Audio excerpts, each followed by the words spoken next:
જય માતાજી મિત્રો, આજે આપણે બનાવશું મસાલાવાળા બાજરાના રોટલા, જે સવારના નાસ્તામાં દહીં અને ચટણી સાથે ખાવામાં આવે ને તો ખૂબ જ ટેસ્ટી લાગે છે. ગામડામાં સવારે ઘરની ભેંસોનું દૂધ, દહીં અને મસાલાવાળો બાજરાનો રોટલો એ બધા શિરામણમાં લેતા હોય છે.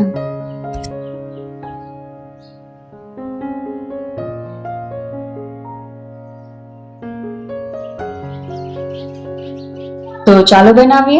એના માટે પહેલા આપણે અહીંયા થોડુંક લસણ લીધું છે, 3 મરચાં કટ કરી લીધા છે અને થોડુંક મીઠું નાની 2 ચમચી જેટલું ઉમેરી, જેના લીધે આપણો મરચાં અને લસણ ઉડે નહીં, આપણે ખાંડી લઈશું.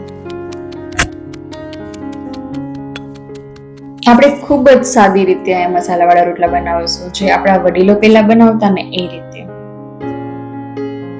હવે આ લસણની પેસ્ટ સાઈડમાં રાખી અને આપણે રોટલા બનાવવા માટે કાથરોટ લઈ લઈશું.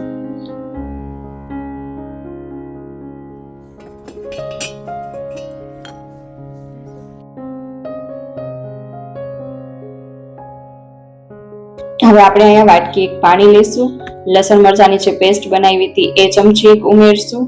સ્વાદ મુજબ થોડુંક મીઠું ઉમેરશું, કેમ કે આપણે લસણ ખાંડવામાં પણ મીઠું ઉમેર્યું હતું. થોડીક હળદર, ધાણા જીરું અને લાલ મરચું ઉમેરશું. સાદા મસાલાથી જ આપણે રોટલા બનાવીશું. તીખાશ તમે તમારી રીતે લઈ શકો છો, તમારે લાલ મરચું જેટલું ઉમેરવું હોય તેટલું ઉમેરી શકો છો.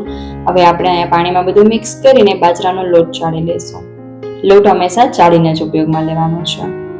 આપણે અહીંયા થોડોક જ લોટ ચાળશું, બધા રોટલાનો એકી સાથે લોટ નથી ચાળી લેવાનો. હવે થોડાક કોથમીરના પાન ઉમેરશું. હવે આપણે તેને બરાબરથી મસળી લઈશું. આપણે એક રોટલાનો જ લોટ મસળશું.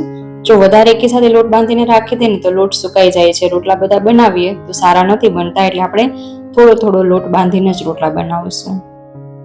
અને લોટને બરાબરથી મસળવાનો છે. જેમ લોટ વધારે મસળશો ને એમ રોટલો સરસ થશે. એટલે આપણે વજન દઈને ખૂબ સરસ મસળવાનો છે. હવે આપણે તેનો ગોળો બનાવી લઈશું. અહીંયા આપણે જાડો પાતળો જેવો તમારે રોટલો કરવો ને એટલો લોટ લેવાનો છે. ઘણા ઘરમાં પાતળા રોટલા ખવાતા હોય છે અને ઘણા ઘરમાં જાડા રોટલા ખવાતા હોય છે. જો આપણે અહીંયા મીડિયમ સાઈઝમાં બનાવીએ ને તો એ રોટલો સારો લાગે છે. હવે જો આ રીતે આપણે એને ગોળ ગોળ આકારમાં ફેરવતું જવાનું છે ને પાણીવાળો હાથ કરતું જવાનું છે. આંગળીઓમાં થોડા વજન દેશું અને 2 અંગૂઠાની મદદથી આપણે તેને ફેરવતા જઈશું. જો તમારે સાદા બાજરાના રોટલાની રેસીપી જોતી હોય ને તો એ પણ આગળના વિડીયોમાં પ્રોપર સ્ટેપ બાય સ્ટેપ બતાવેલા છે, તો તમે ત્યાં જઈને પણ જોઈ શકો છો.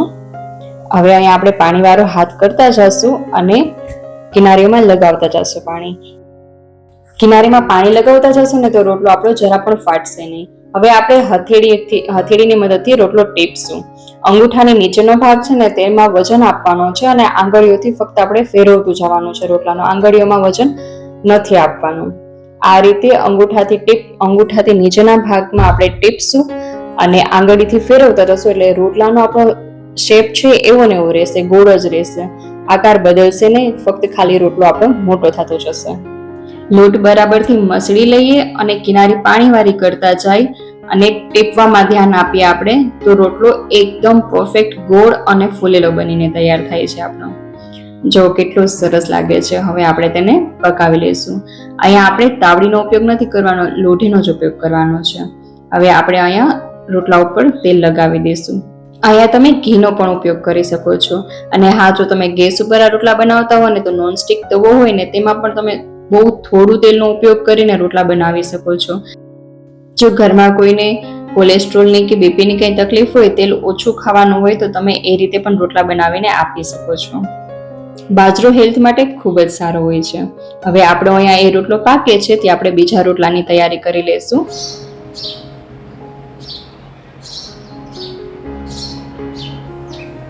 રોટલો પાકે એટલે તેની કિનારીઓ છૂટી પડવા લાગે છે, એટલે સમજી જાઓ કે આપણો રોટલો પાકી ગયો છે એક સાઈડ. પછી આપણે તેને ફેરવી લઈશું અને બીજી સાઈડ પણ તેલ લગાવી લઈશું.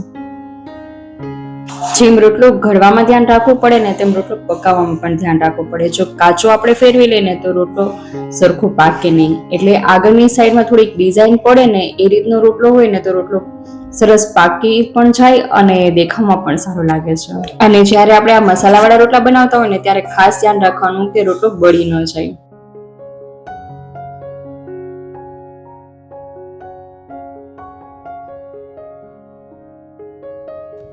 જો આપણો પાછળની સાઈડ પણ રોટલો સરસ પાકી ગયો છે અને આગળની સાઈડ પણ પાકી ગયો છે.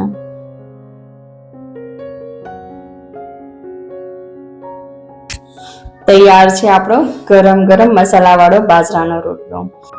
ઘણા વ્યક્તિ આ રોટલામાં ડુંગળીનો મસાલો છે, બટેકાનો મસાલો છે, એ મસાલો બનાવીને ભરીને પણ રોટલા બનાવતા હોય છે. પણ આ આપણી એકદમ જૂની રીત છે અને ખૂબ જ સાદો અને સરળ સરસ રોટલો બનીને તૈયાર થાય છે. હવે આપણે અહીંયા બીજા રોટલા પણ બનાવી લઈશું. તમે તમારા ઘરે કેવા રોટલા બનાવો છો એ પણ મને કમેન્ટ સેક્શનમાં લખીને જરૂર કહેજો. અને તમે આ વિડીયો ક્યાંથી જોવો છો એ પણ લખીને જણાવજો. અને આગળ તમારે કઈ રેસીપી જોવી છે એ પણ કહેજો. અને જો આ વિડીયો ગમ્યો હોય તો વિડીયોને એક લાઈક, શેર અને ચેનલને સબસ્ક્રાઇબ કરવાનું ના ભૂલતા. આગળ મળશું આવી જ કાઠિયાવાડી વાનગીઓ લઈને. ત્યાં સુધી આવજો. Take care.